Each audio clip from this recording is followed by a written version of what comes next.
set of calls. We do this every Thursday at 10:30 a.m. Pacific, 1:30 p.m. Eastern. This is one of the benefits available to you as members of Needle Marketing. And you can always join live if you have the opportunity, or you can listen to the recordings inside of the membership area. We've got some live attendees here. Thanks so much for being here, everyone. And more to the point, we have Deneen, the community manager for Needle Marketing. Deneen, thanks so much for being here. Yeah, absolutely. I'm super excited. It's going to be fun. You're going to be presenting today on. Actually, will you introduce the topic, Deneen, and tell us a little bit more context? Yeah, absolutely. So community presence. This is one of the topics that is near and dear to my heart as a Montessorian, but also, moving into really helping build schools. And as I was thinking about this topic and realizing how important it truly is for our schools, how do we do what we do best and expand it in our community? And how is that related to marketing? So I'm going to talk about that. There's going to be some ins and outs of it. It's kind of going to be maybe a little messy because I think that this is such a broad topic and I have, a lot of ideas, but I think our clients also have a lot of input. So bear with me. I've got a presentation ready for you, but I may or may not kind of veer off of the slides because I think there's just so many things to consider when we're talking about what we can do in our community. So yeah, I think we're ready to hit it off. Awesome. So I'm on the community presence slide, and I think we're just going to introduce the concept as a whole. Perfect. Yes. So what is community presence? I've been thinking about this and how do you define it, right? Well, in its simplest form, it's just a community of people who share a common interest, right? And what does that look like? So the avenues that we've got in our schools are the community presence outside of our school, the community presence inside of our school, and then I think our online presence, right? So there's 3 different avenues that we can look at when we're talking about how we fare in the community world. So that's definitely, today I think I'm going to be talking more about what we can do outside of our school, but there will be times where I'm talking about, community within your school. So, which I think definitely relates to how we fare in the broader community, especially when it comes to, does your school have a parent community that's really active? Do you have classroom parents that help welcome new families in and help to create that culture and that community so that families feel like they are a part of it? And then of course they're going to go out and talk about your school more, so we'll talk about that as well. But when we're really talking about community presence, it's a group of people coming together. And I think I wrote down Montessori's rock at this. I think we're so good at it. We've been talking so much about the marketing piece of it, like Facebook ads, lead intake, and all of that. And I think, there's a lot of room to grow there, but let's come back to what we're already really good at, which is the heart stuff, right? We're really good at connecting with people and helping them understand what our mission is and why we do what we do. And I think, quite frankly, coming back to Dr. Montessori's vision, she really wanted a peaceful society and a peaceful community. And she lived through 2 world wars. So she saw what it was like when communities were fragmented and what can happen in that sense. So I think as Montessorians, we internalize that, and we do that so well, especially in our classrooms. You walk into our classrooms and it's just this amazing, ideal community. And how do we do that, beyond, and what can we do? So I'm hoping the discussion will kind of carry on itself as we capitalize on those things. Part of what we're doing with community presence is just connecting to many different parts, different areas. So we'll get into that as well. And then becoming a local beacon. I put that in there because I think that we have an opportunity to truly show that things can be done differently. And while Dr. Montessori knew many, many years ago that it was important for her style of education to change the course, because this was a time where, people were coming together and figuring out how we can institutionalize education. And they ended up being kind of a factory, right? Making sure that children are going through and being able to work out into the world, but she thought of it differently. And so I think, in what we do, it's important for people to understand that. How am I doing so far, Kasim? You got any questions? No, I think you're killing it. I actually do have a question about the parents as community ambassadors, but I have a feeling we're going to touch on that later, so I'm going to leave it alone. Sure, absolutely. Well, this might be where you come in, actually, because how does this relate to marketing, right? So it's all lovely to talk about, flowers and roses and how great we are. But I think, how can we really hone in on what we do so we have a higher conversion rate? So creating an impression, I think when we get out into the community, that's the whole purpose, right? You may not get a direct referral when you are, working with other organizations that are very similar to you, or going out into neighborhoods, going to different events. You may not get those specific signups right there, but what you're doing is you're just creating an impression of your school, and then hopes of moving into, as the conversation comes up, organically, that you come up in the conversation as a leader, a thought leader in, child development, education, and all of that. So that's, part of it. Kasim, do you have any thoughts on that? Yeah, these are going to be stronger words than I generally use, but I think it's an important topic. When I deal in the normal marketing world outside of Montessori schools with my agency, just marketing for businesses, one of the things that we're often forced to say is we can't sell a bad product. Marketing provides a degree of visibility. It's relationship building for the digital space, really, is what I think digital marketing is. But at the end of the day, if somebody walks into your dental office or calls your air cleaning supply company or whatever the product happens to be, if you have an inadequate product or you don't resonate with people, then they're not going to buy from you, because people buy from people. And I think that's a pretty axiomatic and established fact.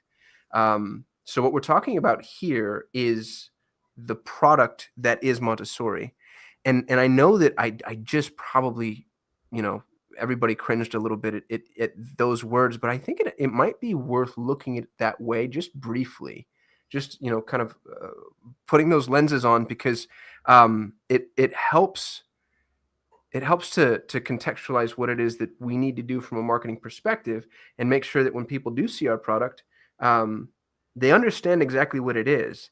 If somebody walks into a school, you can have the most amazing school in the whole wide world, but if somebody walks into the school and you're not making that readily apparent, then you're doing your quote unquote product a disservice. And I think that's why the community presence discussion is so important. Deneen, tell me how badly I just scared off all of our Montessori members. No, I mean, because ultimately it comes down, we're running a business, right? And so Right. it's an education side of it, but we have a product that we're offering, and the exchange of clientele is super important. I think, just to kind of piggyback off of what you just said, what we're doing, a good product solves a problem, right? If you've got something really, really good that solves a problem that everybody's facing, you're more likely to continue in your existence and then thrive. And Montessori has obviously stood the test of time, where it's continuously solving the problem. And especially in today's world, where we've got so much conflict and so much, an inability for everybody to come to the same table, right? Like, conflict resolution is huge, and that's all we do every single day in our classroom. It's constant. We're teaching these children how to be who they are, but in respect to everybody else in the group. And that's what we see in the community. So our product is amazing, right? It's solving that problem. And how do we do a better job to articulate that to our community, and then also be a role model, because we need more of that. And, we just got a question from Paula. Paula says, but how do you show your community presence to new parents? Do you mean parents that are enrolled, or new parents, like new prospective parents that She's typed new parents here. I think maybe new prospects. Paul, if you don't mind clarifying too, that would be helpful for us. Right. And I think, as we move through this, I will definitely touch on that. That's a great question, though. I mean, if you are talking about, Paula, new families that are coming in and have already enrolled, that's internal community. And I think, we can definitely talk about that. She said new people interested in the school. And prospects, right? Yeah. So I think I'm going to run into that. Paula, if you don't mind, I'm going to wait to answer that question as we move through the slides. And if I don't answer clearly, please feel free to ask the question again and I'll be more clear. Awesome. I'm going to move on to the next slide. Is that okay, Nadine? Yep, go ahead. Well, I feel like I've talked quite a bit about why it's important, but I think, I could probably bring up a couple more things. So Montessori being so unique, I spoke with a admissions director earlier this week, and what she does to be out in her community is she goes to preschool fairs. And I don't know how many of our clients do that, but it feels to me a little bit intimidating because you've got, your Montessori table, but then you've got a whole bunch of other preschools. And we obviously are very careful with calling ourselves daycare or preschools, right? Because we do something so differently. But, she is going in there and just setting up a table that's very simple, very easy. And people flock to her because the rest of the preschool stands and booths, they're just busy. They have so much stuff there and so many things. And Montessori just speaks for itself. So that's, to my point, Montessori is so unique. We really, really are. And I think, the more and more we get out in the community and show people that, the more people will start to see it and flock to us. Visibility obviously is a big one. So you can see, what we do, who we're about, or what we're about, and how we're doing it. Heart space is another one. We're really hitting home. And Casa, maybe you can talk about, since you are a dad as well, how this work, you've been in Montessori for a couple years now, right? How has this work kind of touched on the heart space for you and brought you and made you drink the Kool-Aid? Drink the Kool-Aid's a funny way to put it. Nido happened post Montessori introduction. Just to give everybody kind of the chronology, I was working with Matt. I was his vendor. So he was a client of mine. We were doing all the marketing for Montessori schools. And just by proxy, when you market for somebody, you end up learning about them. And I had no idea anything like Montessori education existed.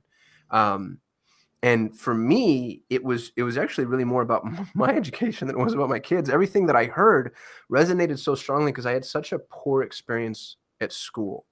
And so as I'm, reading through this and we're creating content and getting to know Montessori model better and Bergamo better, I just kept thinking to myself, man, what a life altering experience that would have been, to be at a place like this instead of, one of the factories that I went to. And so when my wife and I actually didn't have kids when I first started working with Matt, so I didn't really contextualize myself as a father just yet. But when my wife and I had our first and then started talking about preschool, around the time he turned 1, there was just no question. And we did look at alternatives, of course. I live in Scottsdale, Arizona. There's a ton of preschools, and all of them are the best for varying reasons that they all explain. And so many of them are performance based. Like your kid walks away speaking 17 languages, and they'll be a concert pianist, and they'll know the violin and have started a business. And some of that scared me a little bit because I feel like that's a lot of pressure. But every Montessori school I walked into, honestly, down to the school, it just made me feel like my kid was going to be loved, and not driven or ridden. So that was way long answer, but that's been my experience so far as a as a parent anyway. Right. And so Kasim, you got that. Did you see Montessori schools when you went out to events? Events. Like you were talking about preschools and how maybe you didn't say event. Have you ever been to an event where there's a lot of schools and there wasn't a Montessori school? Yeah, Montessori schools don't have excellent visibility where I am at all. They actually kind of do a bad job, to be honest with you. I think that there's a pervasive feeling that, hey, if we do a really good job, then people are going to find out about us. And I wish that was true. The world would be a better place if it was. But they're all hidden away in little pockets that you just wouldn't know or recognize unless you were intentionally seeking out Montessori, unless you already knew about it. So, and that's, my experience where I am. Phoenix is pretty transient. There's not a lot of roots. So I think, cities that people are from, quote unquote, will probably have an easier time with that kind of like long-term organic branding. But no is the truth. I didn't see any of them, which is funny because there's quite a few here. Right. Interesting. Well, maybe that's an opportunity. And I just, I mentioned positioning us in organic conversations so that we're coming up in those conversations with parents when they're really making that decision. And even as early as when a woman is pregnant, she's obviously thinking about this new life, this new, her new life, and then also her family's new life. Can we come up in those conversations when she's figuring out what she's going to do, in a year or two, or however? How do we position ourselves to make sure that that you come up? And part of it, and I haven't even gotten into this yet, we've been talking a lot about but the specifics of making sure that you're out there and visible. So again, that's another reason why it's important. Targeted audiences. So what you want to do is look at your enrollment, right? If you've got an amazing NITO program, And Deneen, I'm so sorry to interrupt you, but Carrie just chimed in and said having a hard time hearing Deneen. Okay, let me see if I can. Is this better, Carrie? That's much better for me, actually. You got. Okay, awesome. Yeah, loud and clear. Cool. Well, so awesome. So you look at your enrollment and see, do you have a huge influx of, infant and toddler enrollment where you don't have an opening for the next, 2 years, which happens often. I think that's typically when parents are making the decision, is around that time when they're going back to work. You don't necessarily need 4-year-olds for your program. So how can you target your audiences that tailor towards your school? So what events are more applicable to go based on what openings you have in your school? I think that's important to think about too. And then just surveying your community and seeing what events are out there. And we'll talk about that as well. Awesome. All right, now to the details, which you guys are probably all like, okay, Deneen, I've heard you talk enough. How do we do this? Right? Tell me more. So I will say, though, I'm not an expert. So my hope in this conversation is that I give you some ideas. I have definitely gathered ideas from different schools and what they do. But I'm hoping that you guys also come up with that and we can make this kind of a sharing thing, because we all do it in some way, shape, or form. Otherwise, we wouldn't be in existence. But I'm hoping that bringing this to the table can help us grow. But anyway, factors to consider. So the first thing you want to do is assess where you're at, in all honesty, right? So are you good at this, or is this a place of growth that you can do? And given, hopefully the statement that I've made of how important it is, you can truly look and see that this is a place where you could grow and how important it is to grow. So there's a couple of things that you could do. You could hire a consultant, which I know a couple of schools have done that. They tend to be a little bit spendy, but they are very, very thorough, and they give you some amazing feedback. I know somebody on this call right now who has done that, and it's amazing for their school because they're really able to hone into the specific things that need improvement. And there's some data behind it to back it up so that you can truly strategize and put all of your energy into something that truly needs it. So you could do that. I was also thinking it'd be kind of neat if somebody was willing, maybe one of our clients, I would love to come up with some assessment that, or at least some questions where you can look at your whole school and see the areas that you need to improve on. If somebody's willing to do that with me, I would be more than happy to do that. So what that would entail is just, going through, we're talking about your school, seeing what you are really good at doing and things that you want to improve, staff development and parent engagement and community presence, all that stuff. I would love to have some type of template. And Qasim, tell me if I'm going too far on that. No, I love that. I believe that's a course that we could probably build too. So, you do the initial self-assessment, and then after the self-assessment, it's kind of a choose your own adventure where we teach people how to do things based off of, what the assessment came back with and where some of their improvement opportunities are. Right. Absolutely. So if anybody wants to do that, you get to do it with me for free and then we could offer it and you could be a part of the founding member of that, which would be cool. I talked a little bit about this, but just target families. So knowing your mission is super important.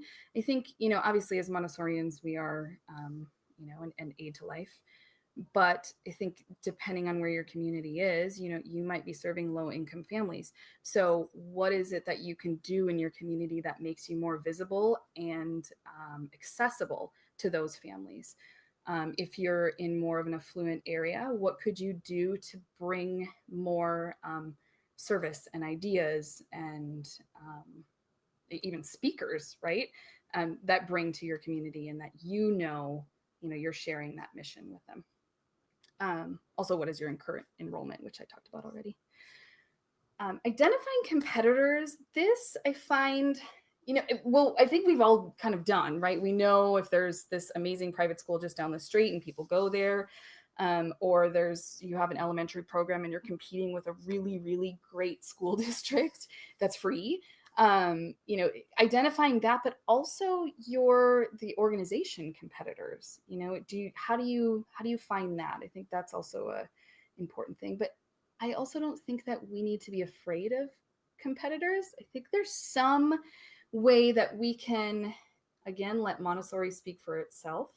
So even approaching those now, I might be going a little bit too far, but approaching the competitors and just letting them know that you're there, and that you're not, you're not here to step on their toes, but you're also wanting to build a better community. So. I don't think you're going too far at all. I think that's brilliant. And I also believe that, especially if you're talking to competitors that you respect, it makes a lot of sense to have some systems of reciprocity set up, because you're going to get families in the door that aren't mission appropriate, that do want, their kid to speak a billion languages and know calculus by the time they're 4.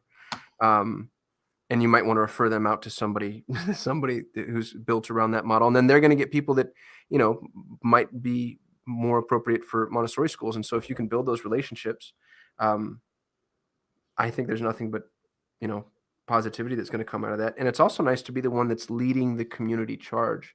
So if you're the one sewing those together and, organizing the events and kind of bringing everybody that's in this community together, then that ends up being very readily apparent. And as the leader of the community, I think you end up getting the most attention. Yeah, absolutely. And I think you're absolutely right. When we want mission appropriate families, sometimes it just doesn't, they want homework or they want test scores, and we don't do that. But this lovely school down the road does. And so that reciprocity is huge. And I actually have that on my next point. Oh, sorry. That's okay. That's good. So finding your comrades, I think that just leads right into it.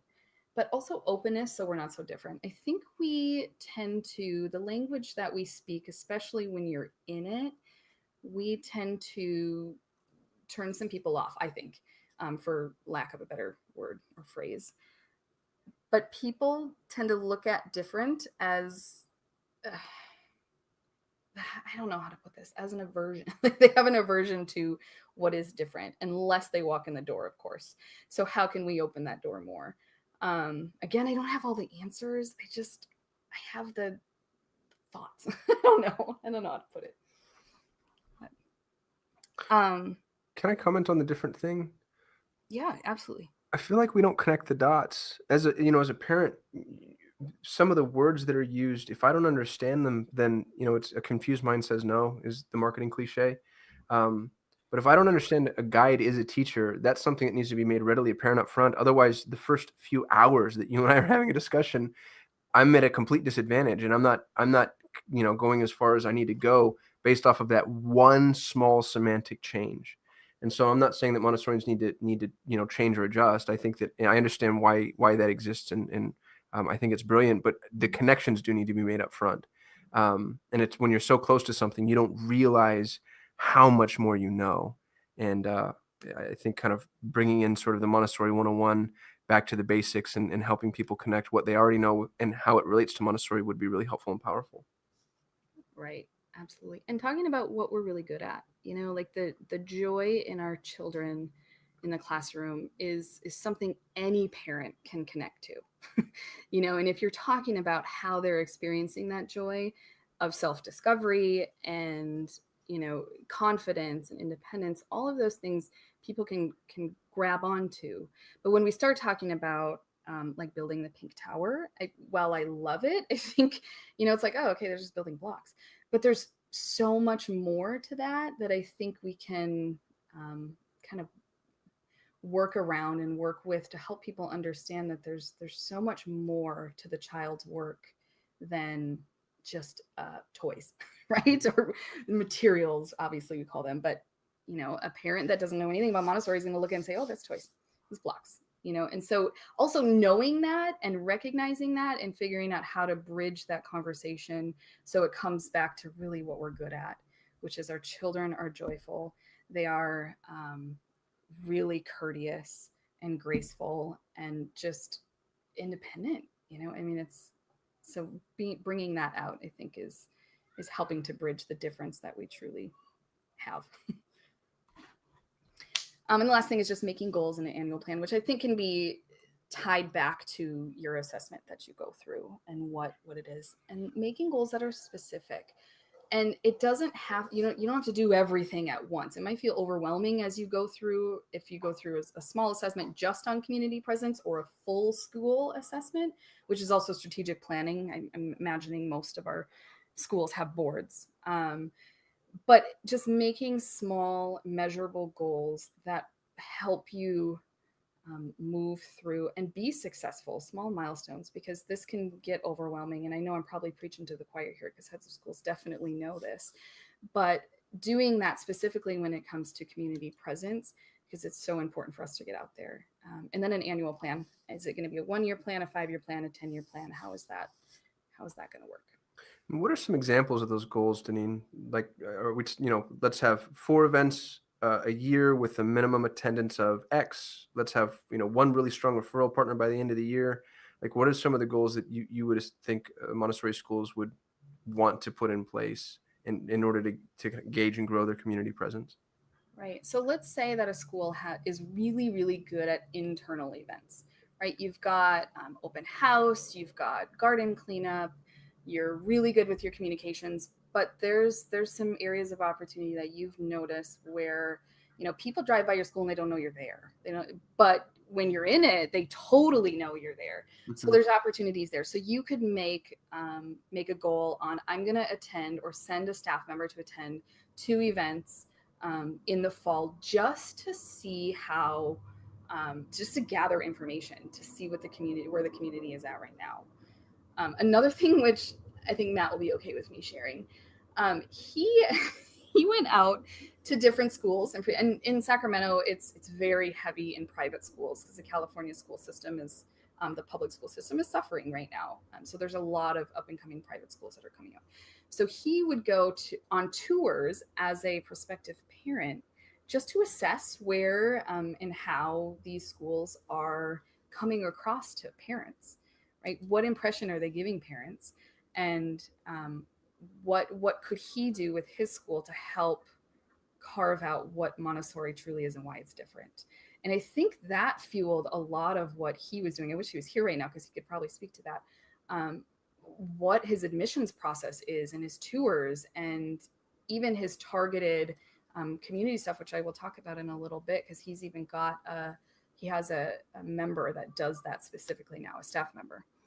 So having a goal, have maybe a head of school go to a couple tours of private schools near you that are your competitors and just see what it's like as a prospective parent. I think that's kind of a cool idea. He said it was a little creepy. I don't think so. I think it was brilliant. No, I think it's brilliant too. I actually think you could probably have a dual benefit there. Notice how I didn't say kill 2 birds with 1 stone, because I'm learning.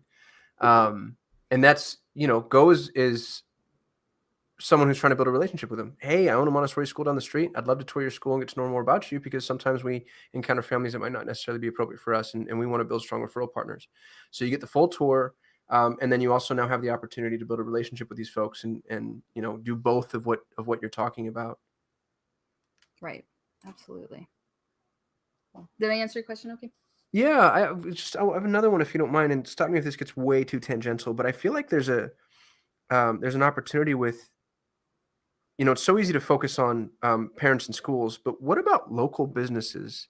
Your local coffee shop, your local mechanic, The folks that are just, my kid's school is right next to an oil change place. And as absolutely absurd as that sounds, I feel like they need to know that guy, because somebody's sitting in his office for 45 minutes waiting for their car to be finished. And if off chance someone goes, oh, hey, what do you know about these guys? It's an opportunity to kind of build a community presence. Is there a discussion there, Deneen, or am I getting way too off base and semi-creative, detrimentally creative?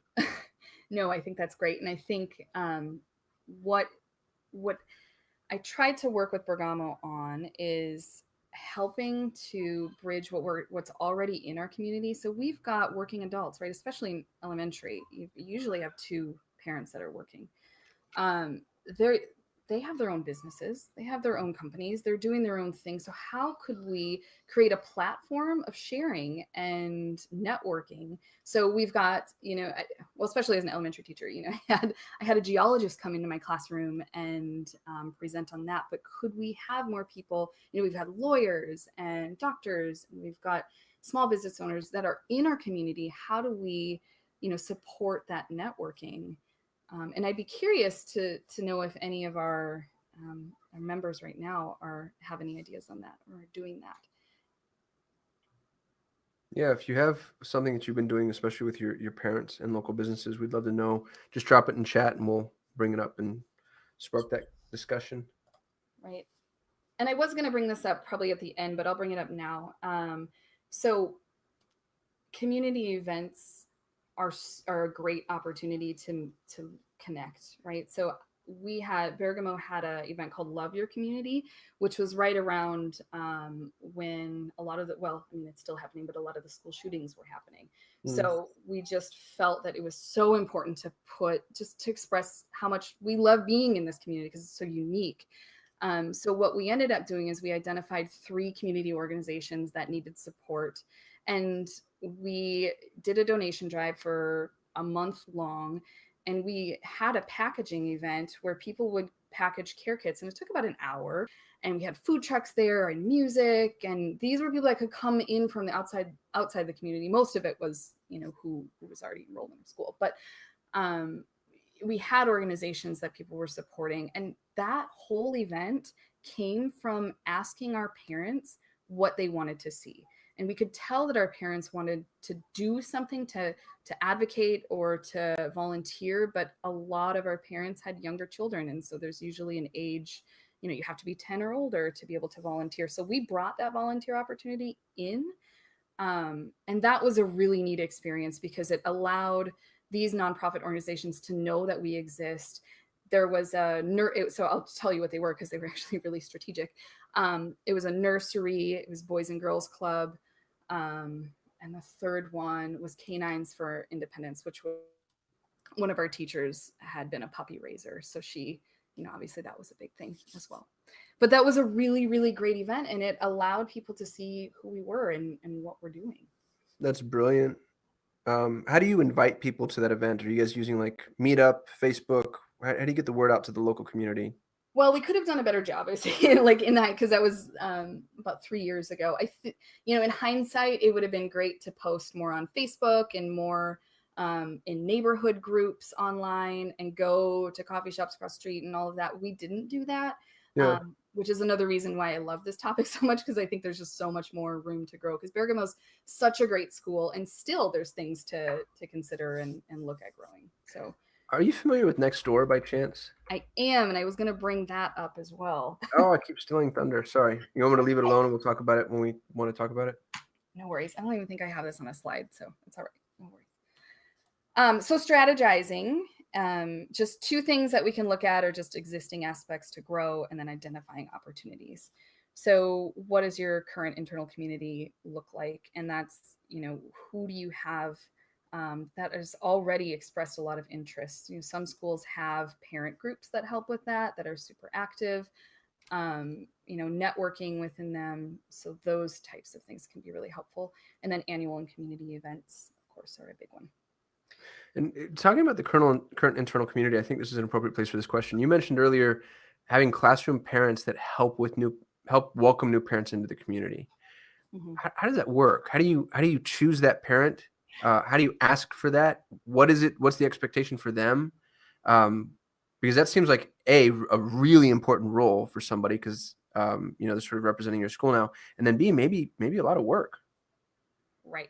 So I can speak from a guide's perspective. I can't necessarily speak from like an admin side. So I initiated that for my own classroom. So it wasn't a school-wide thing, but I could see the need. So I reached out to specific families that I knew had been with us for a while and completely understand the mission and have attended a lot of events. I think that's a big one too, Mm-hmm. because when they attend events, usually their calendar's a little bit more open, because oftentimes you can find people that are super in it and really excited and have the best intentions, but they don't have the time. Right. So you have to find somebody that has the time, and specific tasks, right? So I think part of, and this goes into like volunteer coordinating, part of volunteering and offering opportunities is that it's very specific, that you know exactly what you're doing, how much time it's going to take, and that they're being successful in their volunteering. So when you're reaching out to those parents, could you reach out to here are our new families. Can you reach out to this specific family? They're coming in from, Oregon, out of town, or somewhere, and they just moved here. They really would need to know, how to do drop off and pick up. Can you make sure that they have an understanding of that? Can you help see if they need any help with moving? That's which sounds so simple and kind of like out there, but it's, how are we offering as a school some support to them? So just specific tasks I think are really helpful for those families. But as a guide, I identified them, and I think admin could work with the guide on that and help to build more of a robust program where it's very specific and helpful in bringing in new families. Well, it might make more sense for the guys to choose the families because they're so much closer to them. Right. I mean, we get them for 3 years, hopefully, right? So, usually I had my third year families supporting the first years. And I also had a lot of meetings where it was just, let's share testimonials. What did it feel like when you were first, moving in as a first year parent? And now here you are, you survived and everything's okay. What kind of advice could you offer to these newer parents? So I think that's really helpful too. And Nikki just said, we have parent advocates assigned to be available to new families or prospective families with questions. They're carefully handpicked from the admin side. Nice. And Nikki, do you also work with the guides on that as a process? Are they involved? Awesome. Cool. I have a question on that. Logistically, what does that look like, Nikki? Are you handing people a piece of paper with these parents' name, phone number, and email address? Is there like a forum or a Facebook group? What's the best way to connect people so they can? And that's a yes. Awesome. So I think contact via email, and it's a campaign. Okay, and I think by that you mean like an automated email campaign. When they sign up, they get that message. Right. That's such a great idea. And Nikki's saying yes, but it's personalized. So just to recap, and Nikki, I really appreciate you bringing this up. I think this is a brilliant little tidbit for our members. You can have an email nurture sequence that goes out to new parents that just signed up, or even prospective parents saying, "Hey, we have, these parent advocates that are available to answer any questions that you have." And gosh, what an amazing resource! Especially if I haven't made a decision yet, I can tell you my personality type is such that I would absolutely reach out to those people. And the conversation I'm going to have with them might be more beneficial than the conversation I'm going to have with, an admissions director, because the conflict of interest isn't quite so clear. Yeah, I think that's really, really brilliant. Thank you so much for sharing that, Nikki. Right. Absolutely. And it's also important, which I imagine that we're thinking about this often, is just our families are our best testimony, right? Mm-hmm. They're going to be the ones that are going to talk up our school and be super excited about it. And so how are we incorporating them so they feel like they also have a part in it? Because I think there's this, which I know every single school struggles with this, right? How do we allow parents into our classroom? And I don't mean physically, but mentally, really knowing what it is that we're doing in our classrooms so that they can walk away truly understanding what the day-to-day, what a day-to-day life is in a Montessori classroom. And I think there's a lot of opportunity we have to bridge that, And I think we probably all do it a little bit differently, but do we have sound communication on our Facebook group or our parent group on our Facebook page? Do we have weekly emails that from teachers? And that's another thing, is parents want to hear from their guides, right? What is it that's happening? I got a text from not a text, a email from my son's teacher, which just had a picture of him with the golden beads. Now I know what that is. So she could tell me, he's working with the golden beads and he's doing counting 1 to 1,000. And, but just seeing that and getting that in my inbox that was specifically addressed to me, because there's so many things that we can do to help parents understand that, because then I'm going to walk around. And in fact, I posted on Facebook and said, I love my child's school so much. And that was right after I got that email. So I think the more we do it, the more likely our parents are going to go out there and say something. And it always comes back, for me especially, it's planting seeds, right? We do that as Montessorians. And especially as a guide, we give lessons, continue to give lessons, and go. And we have no idea where these lessons are going to sprout, right? When they're actually going to come about. And we might even be giving lessons to a first year over and over and over again. And then 2 years later, something comes up. So I think keeping that analogy in mind too, when we're doing all of this groundwork, is we're really planting seeds. It might not be right away, but we never know what's going to come about. And we're creating that atmosphere where it's very fertile, right? We have this and people are ready. And so yeah, there's my soapbox. I'll get off that now.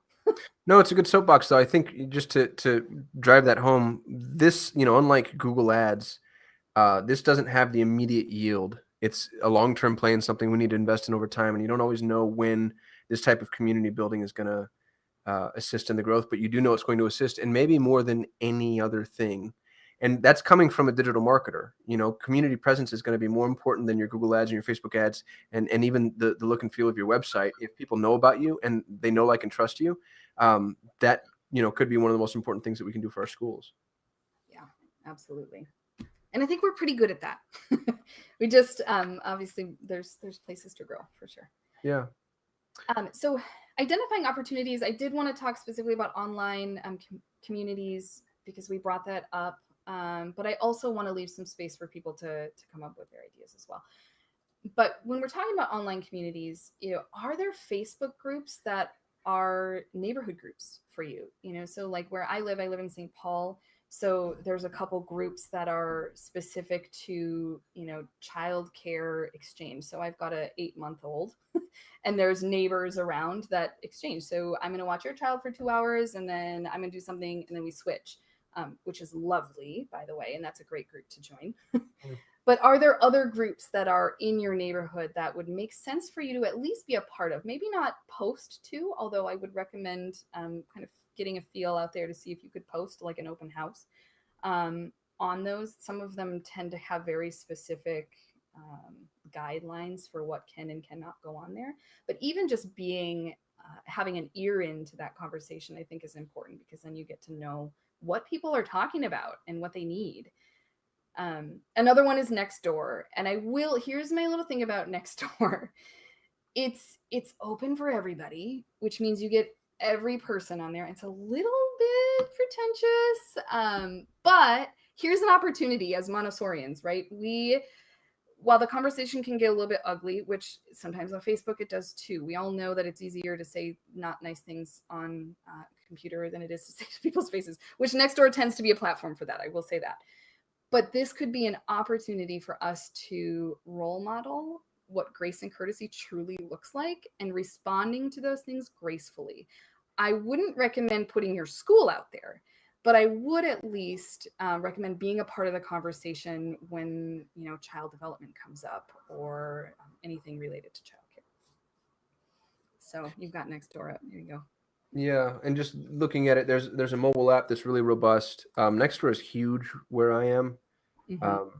And I think they've done really well in certain pockets and not quite so well in other pockets. So you'll need to look at your own personal community. But to Denise's point, there's a ton of people, and it appeals to the lowest common denominator, let's say.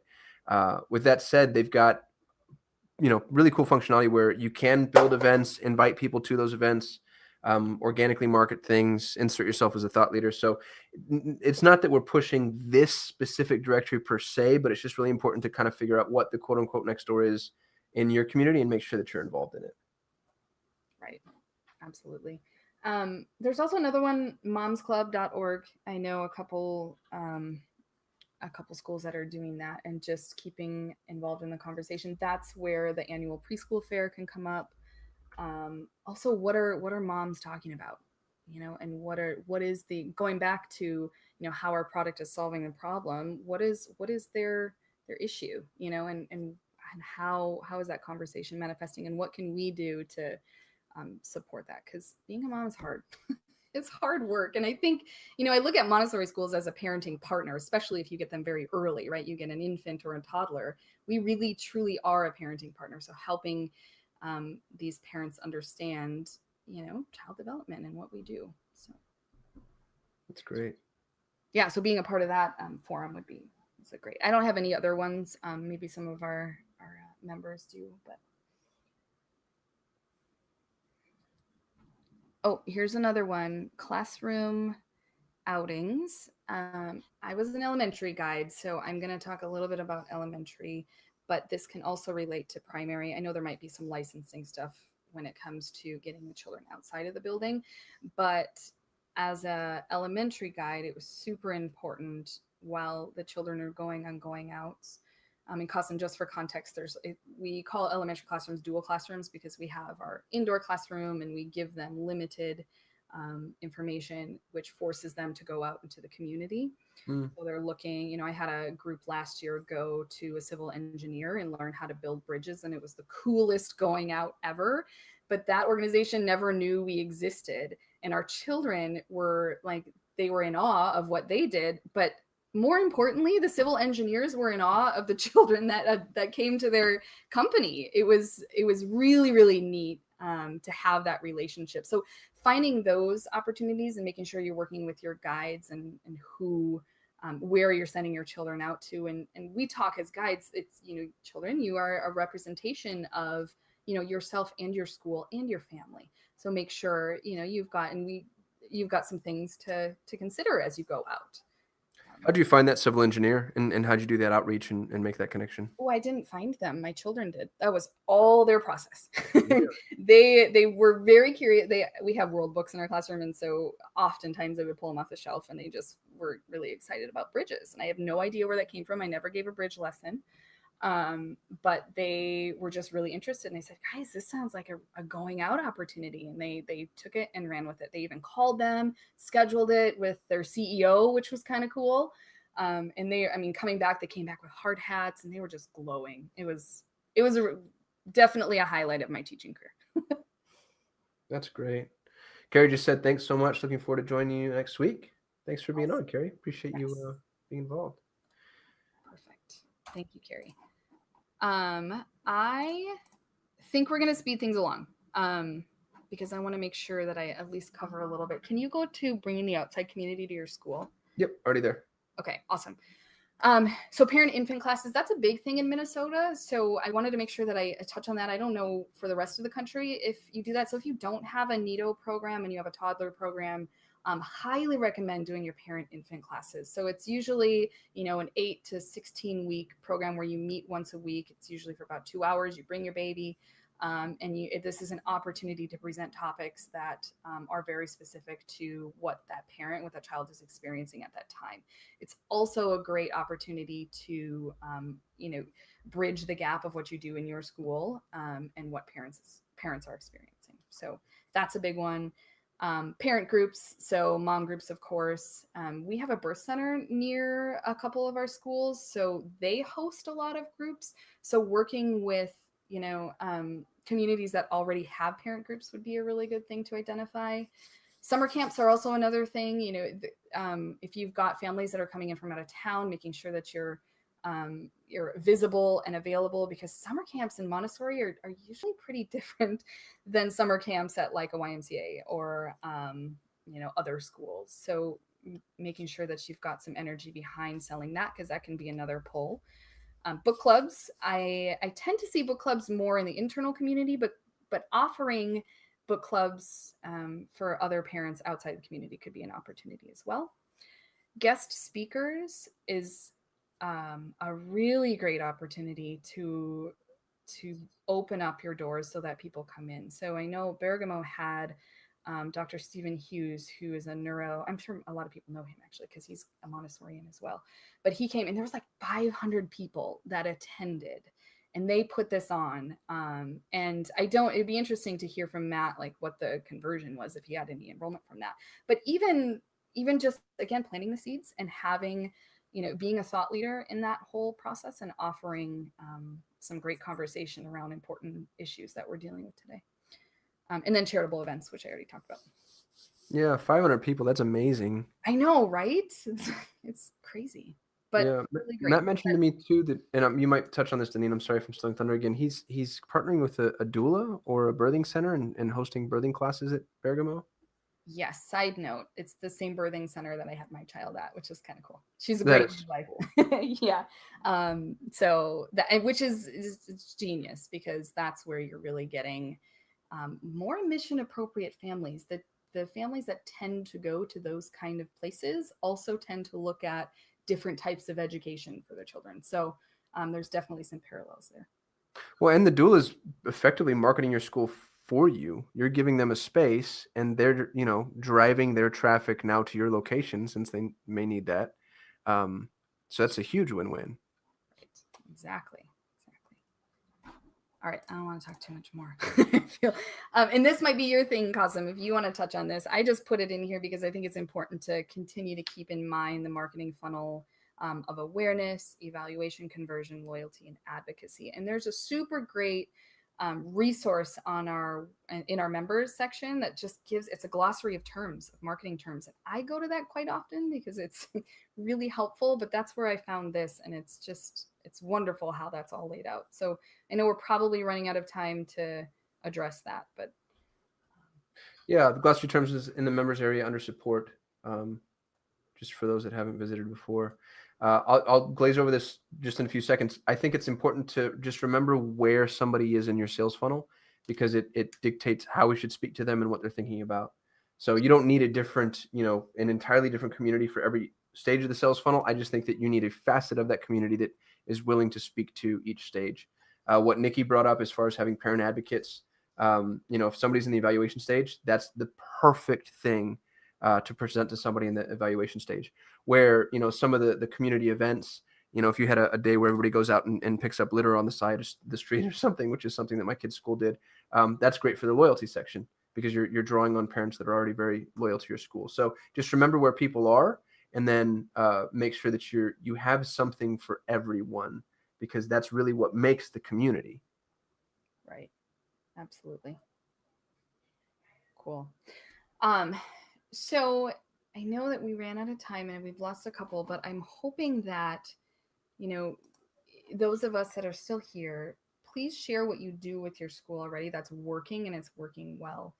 And while you type, I'm going to share two things that Bergamo has done, which has been really neat and very forward thinking. So one is the glass classroom that Matt created. And a little side note, my husband actually built the glass classroom. He got him at a good time. It took him a couple months, but it's this amazing. You want to click on one of the pictures. So Matt went to events, community fairs. He even went to the state capitol, which Sacramento obviously is the capital of California, so it was easy to do, and set it up. And it's this amazing view of what we do. And so he had a teacher and a few families that were willing on a Saturday to bring their children, and hopefully not in the 105-degree weather of Sacramento, but it's, they're just working. They're literally just doing what they do in the classroom every day. So that has been really neat, just to have people see it. And it's this beautiful piece right in the middle of a park. Of course, you're going to go look at it and check it out and what's going on, because not many people do that. But this actually was an original idea from Maria Montessori. These are great photographs too.